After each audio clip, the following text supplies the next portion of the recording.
नमस्कार साथियों, आप सभी का स्वागत है हमारे इस नए चैनल मूव ऑन स्टडी में। दोस्तों, आज हम डिस्कस करने वाले हैं मॉडल क्वेश्चन पेपर। तो ये क्लास 10 के लिए है दोस्तों, क्लास 10 के लिए है और सब्जेक्ट है सामाजिक विज्ञान।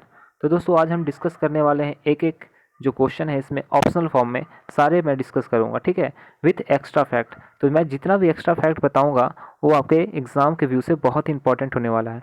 तो जितने भी आप एक साल में पढ़े होंगे वो मैं एक साथ में यहाँ पर कोशिश करूँगा रिवाइज हो जाए कुछ कुछ एक्स्ट्रा पॉइंट के साथ।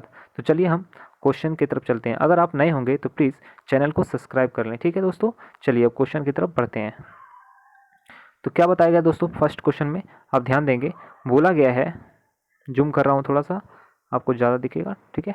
चलिए, तो फर्स्ट क्वेश्चन में क्या बोला गया दोस्तों, बोला गया है वंदे मातरम गीत के रचयिता कौन थे। तो दोस्तों ये वेरी इंपॉर्टेंट क्वेश्चन है और आसानी से आप बता सकते हैं इसका कि इसका आंसर होगा बी ऑप्शन, यानी कि बंकिम चंद्र चटर्जी। ठीक है दोस्तों, तो मैं वंदे मातरम से रिलेटेड मैं कुछ एक्स्ट्रा फैक्ट बता देता हूँ, ठीक है दोस्तों। तो देखिए, वंदे मातरम गीत ये सबसे पहले कब गाया गया, इस चीज़ को याद रखिए, 1896 यानी 1986 में गाया गया, ठीक है। तो दोस्तों याद रखेंगे इसमें ये कहाँ गाया गया था, तो इसको याद रखना है कलकत्ता में। कहाँ? कलकत्ता में गाया गया था, ठीक है। और देखिए, एक चीज़ और पूछ सकता है इससे कि वंदे मातरम गीत गाने में कितना समय लगता है, तो बोलेंगे 65 सेकेंड। चलिए दोस्तों, अब हम आगे बढ़ते हैं, या फिर इसे एक दो पॉइंट और बना देता हूँ ताकि आपको क्वेश्चन समझने में आसानी हो। देखिए, अगर बोला जाए दोस्तों कि राष्ट्रीय गान जन गण मन, ठीक है, जन गण मन, ये जो है फर्स्ट टाइम कब गाया गया था, तो इस चीज़ के बारे में आपको बोलना है। ये 1911 में गाया गया था सबसे पहले कलकत्ता में ही, और ये 52 सेकेंड यानी 52 सेकेंड का होता है, ठीक है। चलिए अब बढ़ते हैं आगे नंबर 2 पे, या फिर इसका ऑप्शन को मैं डिस्क्राइब कर देता हूँ थोड़ा। देखिए, महात्मा गांधी, महात्मा गांधी तो आपको पता है दोस्तों, रॉलेट एक्ट से लेकर या फिर नमक की यात्रा या फिर चौरा चौरी कांड से रिलेटेड है, ठीक है। मैं इस चीज़ के बारे में डिस्कस करूँगा, आगे ही बताऊँगा। आगे देखिए दोस्तों, आर्थिक मंदी, वेरी इंपॉर्टेंट क्वेश्चन। आर्थिक मंदी क्वेश्चन क्या पूछा गया है, आर्थिक मंदी की शुरुआत, महामंदी की शुरुआत कब हुई थी और किस देश में हुई थी। याद रखिएगा दोस्तों, ये अमेरिका में हुई थी। कहाँ पर? अमेरिका में। तो याद रखना है इसमें ये कि इसका डेट कब था, मतलब कि 1929 से लेकर 33 यानी कि 33 तक चला था। महामंदी कब से कब तक चला, ये क्वेश्चन पूछ सकता है। 1929 से लेकर 33 तक चला था, और कहाँ किस देश से स्टार्ट हुआ था, तो अमेरिका से स्टार्ट हुआ था, ठीक।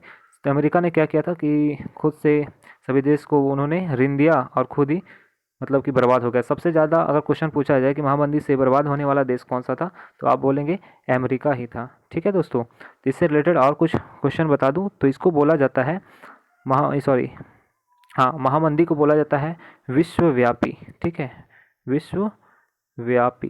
क्वेश्चन ऐसे ही पूछ सकता है कि विश्वव्यापी कब आया, कब हुआ, तो आप यही बोलेंगे आंसर जो मैंने भी बताया, ठीक है। चलिए अब आगे बढ़ते हैं। तो दोस्तों इससे रिलेटेड कुछ और भी क्वेश्चन बन सकता था, लेकिन अभी नहीं बनाया मैंने।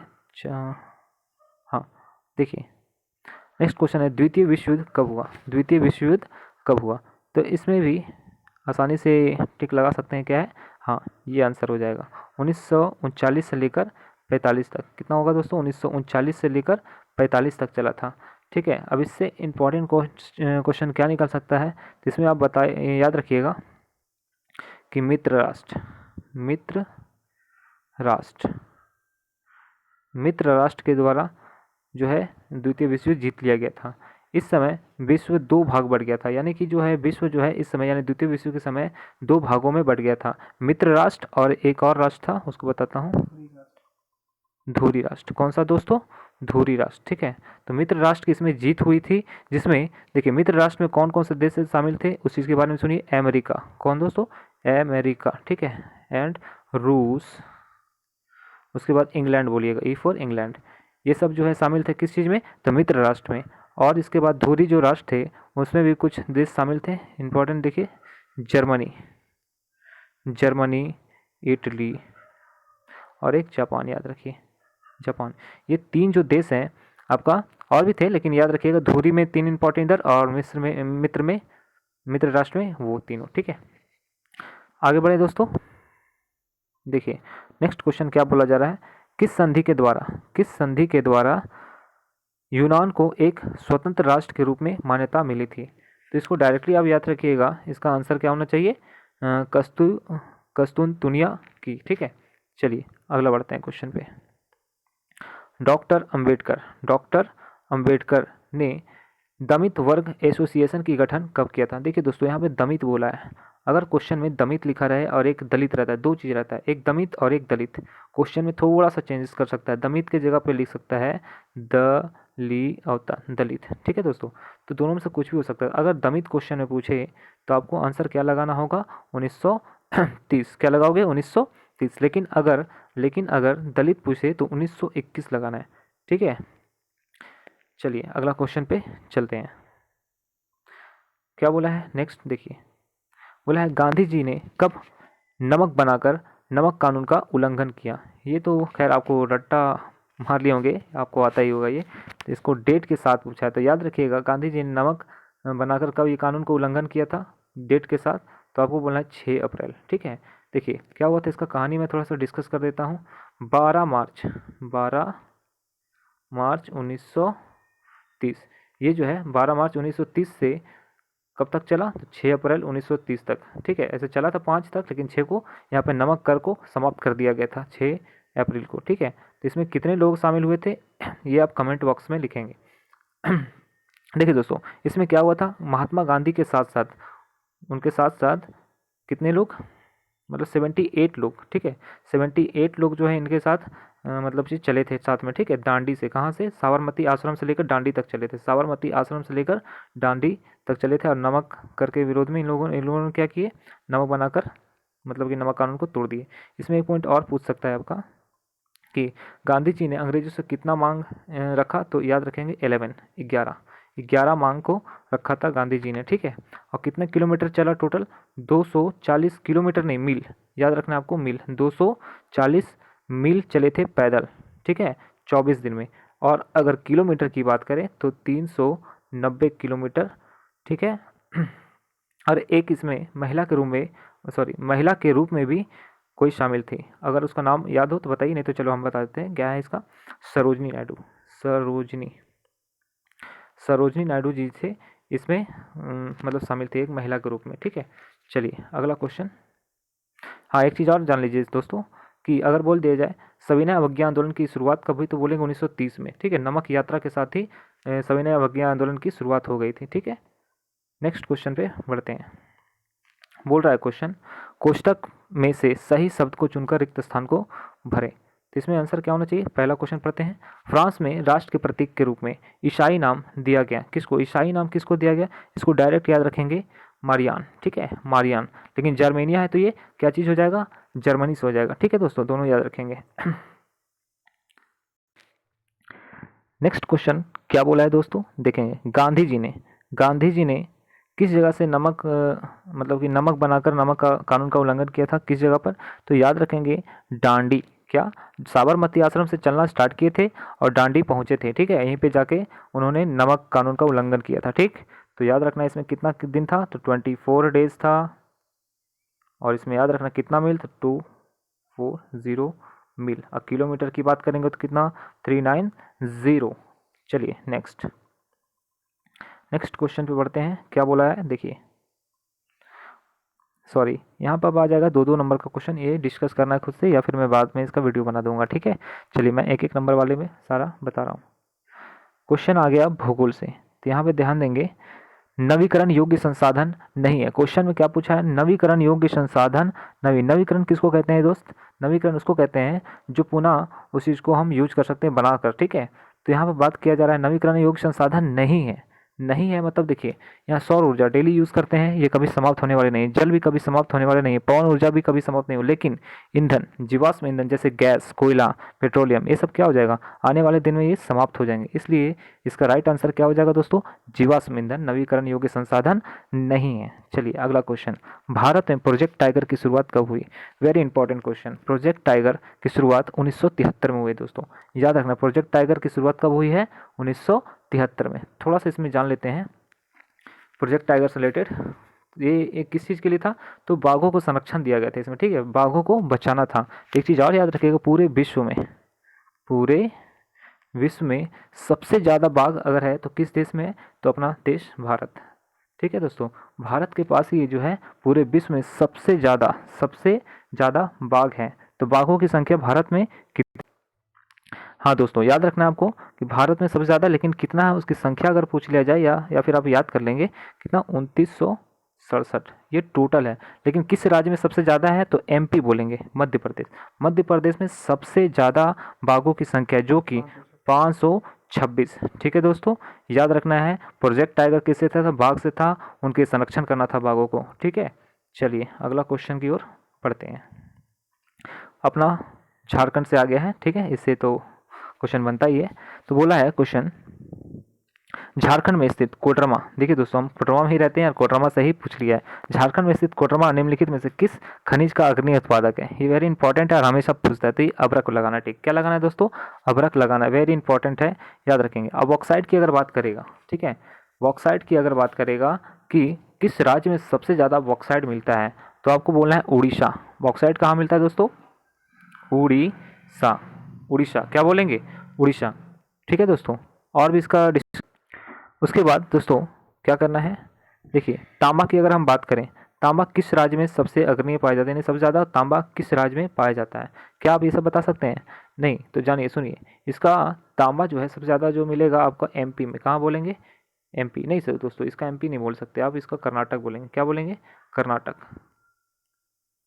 कर्नाटक, ठीक है, कर्नाटक में जो है सबसे ज़्यादा, शायद यहाँ कन्फ्यूजन हो रहा है, कर्नाटक होना चाहिए।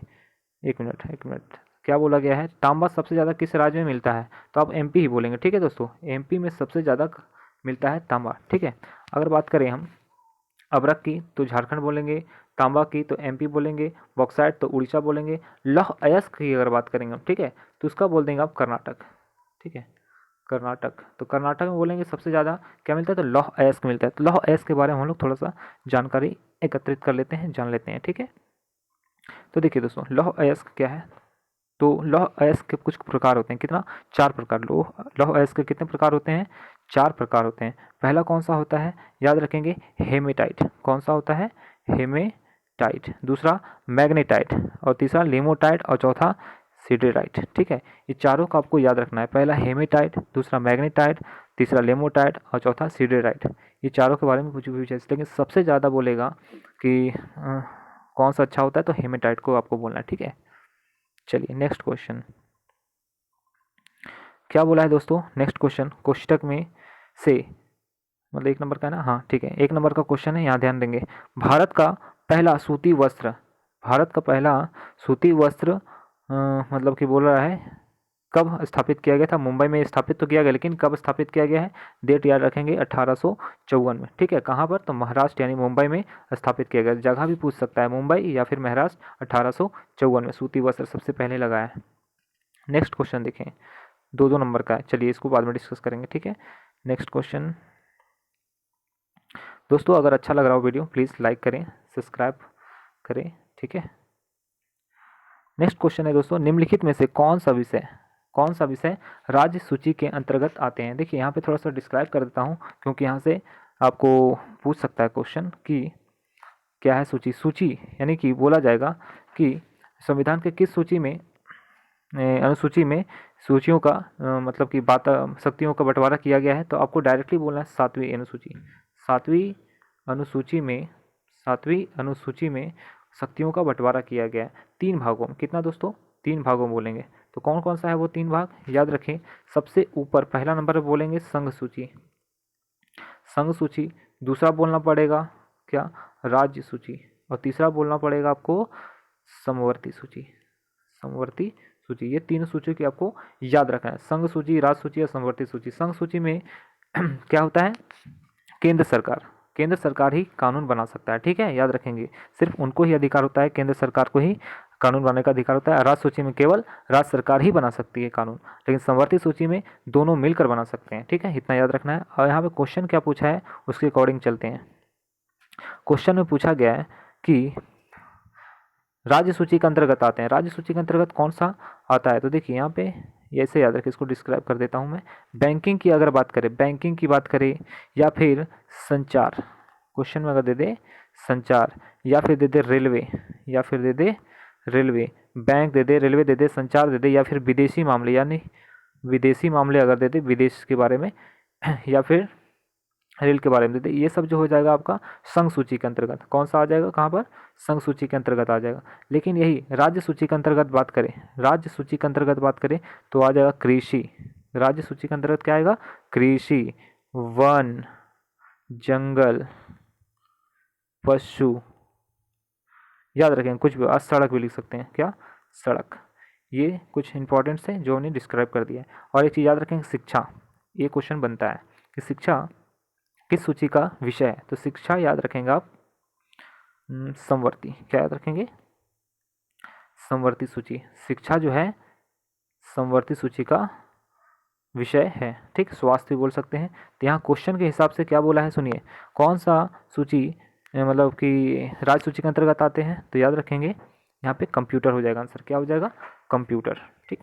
भारत में किस राज्य का अपना संविधान है, दोस्तों यहाँ पर क्वेश्चन के अकॉर्डिंग की बात करें तो क्या हो जाएगा, जम्मू कश्मीर, क्या हो जाएगा, जम्मू कश्मीर। कुछ दिन का पहले की क्वेश्चन है, यहाँ पर अगर बात करें तो अभी वर्तमान में ऐसा कुछ है नहीं, लेकिन पहले की बात करें तो जम्मू कश्मीर, ठीक है। क्वेश्चन थोड़ा सा यहाँ गड़बड़ किया गया है। चलिए अगला बढ़ते हैं, जम्मू कश्मीर। तो जम्मू कश्मीर से आपको फैक्ट याद होगा। चलिए आगे बढ़ते हैं डायरेक्ट।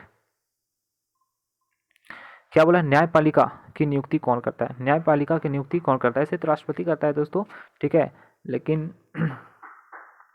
इसका आंसर डायरेक्ट लगा इनमें से कोई नहीं, या फिर खुद न्यायपालिका ही लगा सकते हैं, इसमें देखा जाएगा तो ये आंसर होना चाहिए, ठीक है। नेक्स्ट क्वेश्चन, नेक्स्ट क्वेश्चन क्या बोल रहा है दोस्तों, देखिए, राज्य पुनर्गठन आयोग, ये वेरी इंपॉर्टेंट क्वेश्चन है, ठीक है। उम्मीद है कि ये क्वेश्चन आएगा। राज्य पुनर्गठन आयोग की रिपोर्ट को कब लागू किया गया था, ये डेट के साथ आपको याद रखना है दोस्तों, ठीक है।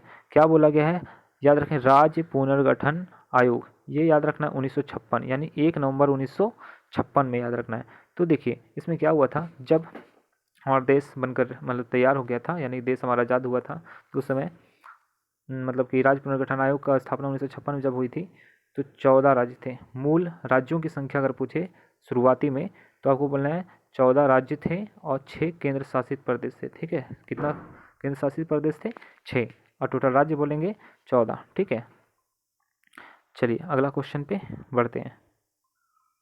क्वेश्चन बोल रहा है 2006 में देश में कितने दल राष्ट्रीय स्तर पर मान्यता प्राप्त किए थे, ठीक है।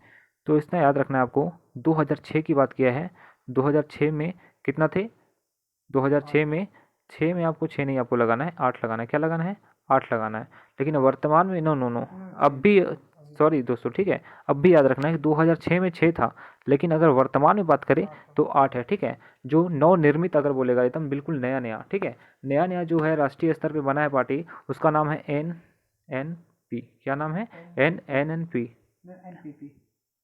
NPP, हाँ सॉरी, NPP नाम है उसका, क्या है दोस्तों, NPP, नेशनल पीपुल पार्टी नाम है, ठीक है। जो कि ये 2000 कितना 2012 में 2012 में इसका स्थापना हुआ था, ठीक है। इसमें इसका स्थापना किसने किया था ये भी याद रखेंगे, PS संगमा, किसने याद रखेंगे, PS संगमा याद रखा था। इसका जो है छाप, चुनावी छाप जो है बुक है, किताब, क्या बुक, याद रखेंगे, ठीक है। चलिए अगला क्वेश्चन पे चलते हैं। अगर वर्तमान में पूछ लेगा दोस्तों कितना राष्ट्रीय स्तर पे है पार्टी, तो आपको बोलना है 8, लेकिन ये क्वेश्चन के अकॉर्डिंग 2006 में बोला है तो आपको बोलना है 6। अगला क्वेश्चन दोस्तों 1 नंबर का फिर है, पुराने भारतीय जनसंघ को पुनर्जीवित करके बनी क्या। देखिए दोस्तों यहाँ पे बीजेपी के बारे में बात करा जा रहा है, तो याद रखेंगे बीजेपी जो है ना वो जनसंघ पार्टी के नाम से जाना जाता है, लेकिन अब जो है वर्तमान में भारतीय जनता पार्टी के नाम से जाना जाता है, ठीक है। इसकी स्थापना कब हुई थी, याद रखेंगे 6 अप्रैल 1980। किसने किया था स्थापना, याद रखेंगे, इसका अटल बिहारी वाजपेयी और लाल कृष्ण आडवाणी, ये दोनों ने मिलकर 6 अप्रैल 1980 को बीजेपी की स्थापना की थी, ठीक है। अगर वर्तमान में पूछें कि बीजेपी का अध्यक्ष कौन है, तो बोलना है JP नड्डा। अगर फुल फॉर्म बोले तो JP का क्या हो जाएगा, जयप्रकाश नड्डा, ठीक है।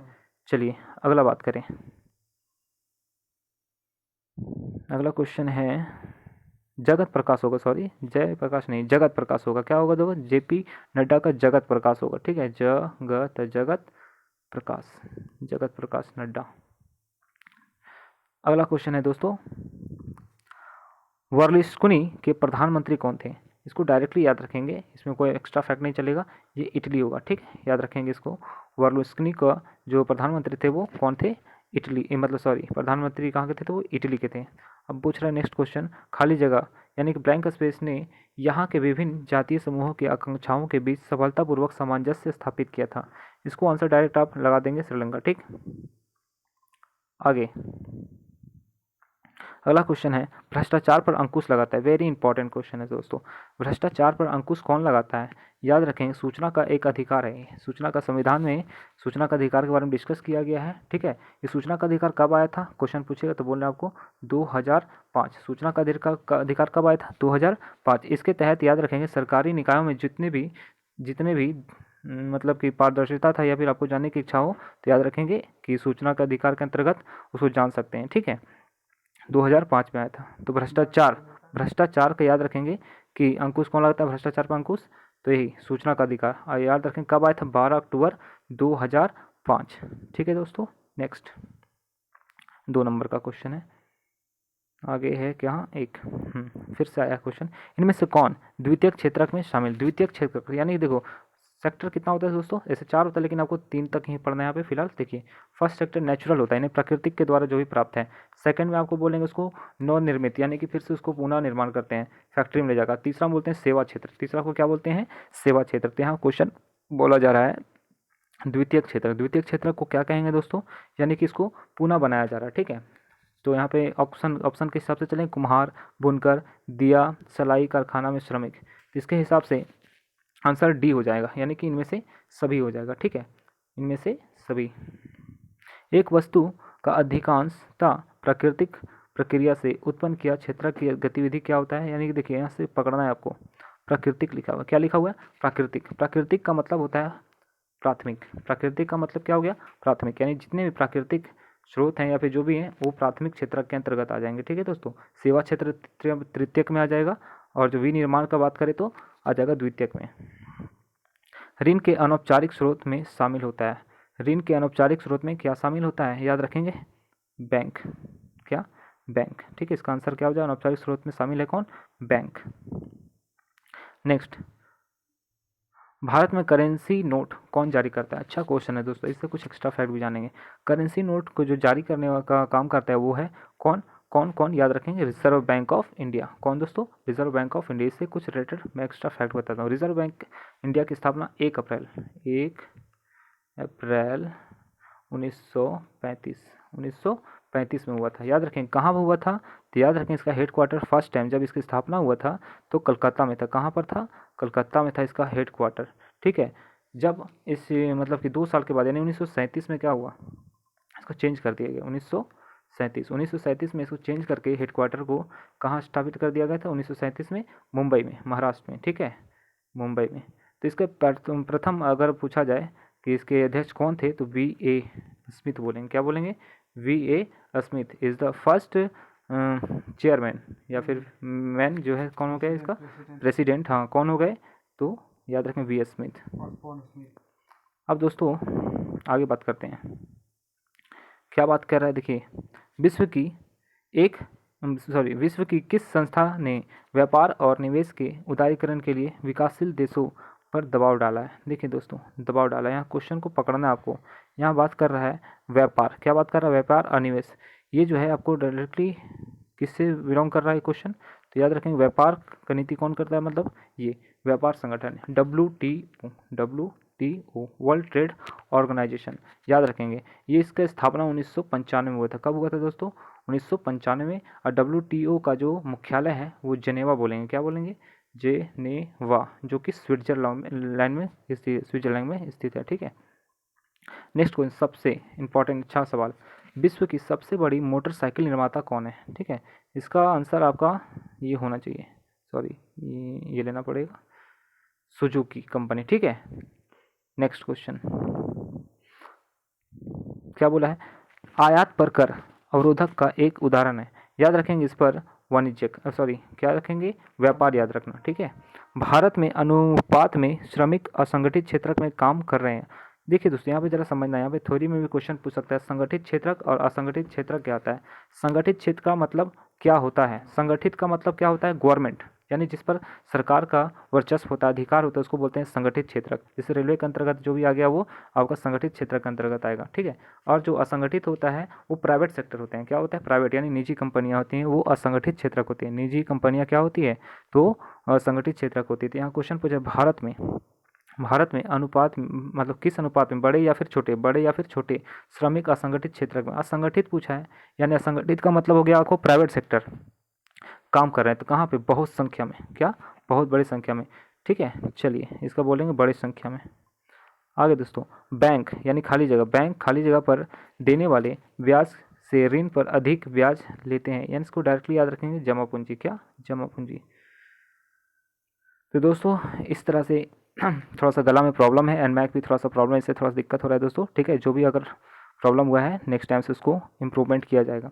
तो दोस्तों हमने आज पूरा इसको डिस्कस कर लिया है, ठीक। अगर आपको जैसा लगे ऐसे कमेंट करके बता दीजिएगा, अगर आपको नेक्स्ट वाला भी चाहिए तो। चलिए नेक्स्ट वीडियो में आपको फिर से डिस्क्राइब करके नंबर 4 या फिर नंबर 1 को सेट को लाएंगे। इसके साथ आप हमारे साथ बने रहें और देखते रहें वीडियो को। अगर अच्छा लगा हो तो प्लीज़ सब्सक्राइब करें। चलिए, थैंक यू।